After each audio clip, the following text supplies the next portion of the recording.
This next set of videos deals with creating 3D objects. How you draw and build a 3D design depends on the shapes you need to develop and whether it's best to start from the basic 3D shapes discussed in this set of videos or whether to edit new and existing geometry to achieve the drawing you need. You'll find that there are many ways of building the same designs with the array of tools at your disposal. You'll also quickly find that you must make decisions early in the design process as to which direction you'll proceed and which tools you intend to use. Now you're about to start working with MicroStation's basic 3D primitive tools. These are easy tools to use, and you'll look at each one in turn before I have you assemble relatively complex designs at the end of the video series. What are primitives? They are the simple geometric shapes which can be used with the editing tools to create more and more complex shapes. Now you'll find the Primitive Solids toolbox on the Solids tool frame along with 3 3D editing toolboxes. Let's open the Primitive Solids toolbox through Tools and Solids. I'm going to open up the entire toolbox, but I'm interested in this first tool set, which is Primitive Solids. So that one I'm also going to open up as a toolbox on its own. So now I have 2 toolboxes open. And you see here all of the Primitive Solid tools. And a quick run along them with your cursor will give you a pretty good idea of what the actual solids are. You should also be aware that you'll be working with what are called smart solids, and in later videos, smart surfaces. These classes of elements are smart in that they are capable of carrying information beyond standard size and orientation values. This allows for extensive editing possibilities, as you'll see as the instruction progresses. I will refer to them simply as solids. So let's get started with the first of the tools, which is this one, Slab Solid, and look at the tool settings window. First thing is the axis on which you're going to work, and we have some choices. We're going to use points, which simply means that we enter data points in the drawing to define the faces of the solid, but you could work in any of these orientations. Points is the more usual method to do it. Our solids will be orthogonal, meaning that they will have right angle corners. But if you take orthogonal off, then you can generate solids which are off the vertical. You could input the length, width and height at this point, but as you'll see, you still have to data point in the drawing to actually define the direction of each of these inputs. The solid won't hang off the cursor, as you would expect with other tools. So into the drawing we go, and let's simply draw a solid. I'm data pointing. I'm starting with the top compass orientation, and the prompt in the status line says define length. All right, we'll do that. Here's my length.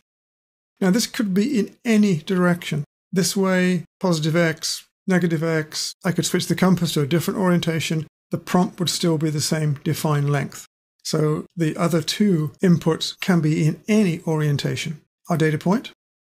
Now it wants the width, let me define the width, and now it wants the height, which can be beneath my starting point or above my starting point.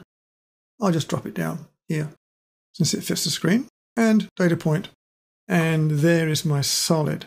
Now right now it's displaying, of course, in wireframe, and we'll fix that in the next video. For the moment, however, what you can do is go across to the Style dialog box, and again select Smooth and Default. That will give us a shaded solid. Now, please keep in mind that you always place the length, then the width, then the height for the slab. And you're prompted to do those 3 things in that order. And again, it doesn't matter which orientation you draw the slab. Let me show you what I mean. I'm going to start the slab tool again. This time I'm going to switch to a front view. And I'm going to define my slab in this direction first, then in that direction, then in that direction. But in each case, it's length, width, and height.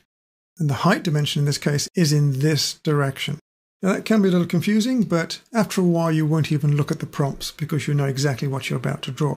Now you might also have noticed that you don't need to change the compass orientation after the first face is placed. The tool will automatically rotate the compass for you depending which way you drag the cursor. Okay, let's assemble something a little more interesting than a couple of cubes. Let me get rid of those. And follow along and draw what I'm going to draw. I'm going to go back to wireframe at the moment.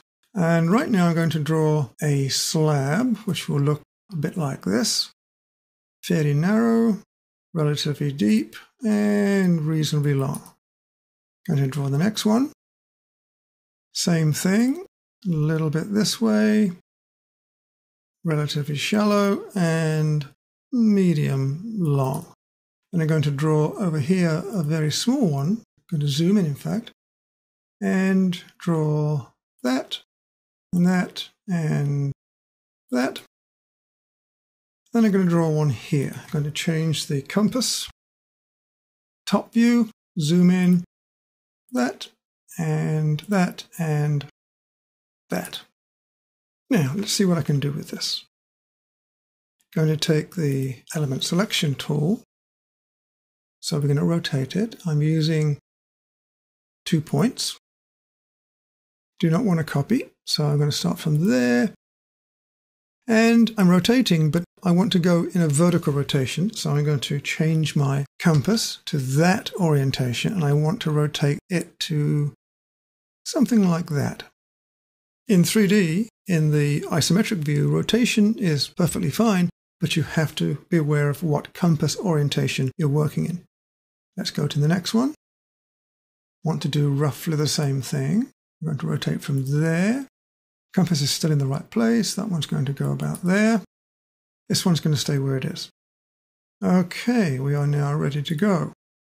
So this one I am going to move from the center of that line to the center of that line. This one I'm going to move as well.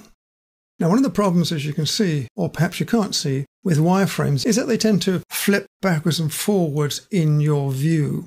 This is your brain trying to interpret which way round this wireframe is facing. And sometimes it can be quite disconcerting as they flick from one orientation to the other. So this one I'm going to snap to that edge. At this point, I'm going to select this one and make a copy of this. I'm going to copy from that corner to that corner. I'm going to copy again. I'll use this one. Copy again from that corner to that corner. And I'm going to select both of these and do a mirror. I want to do it about the vertical, and I'm going to select the midpoint of this line, which gets me that. And copy was on in that case. And lo and behold, I have a pretty crude dog. Try that. It's quite a simple exercise and kind of fun. We'll have a look at this again in the next video when we'll talk about some more shading effects. But give this a try.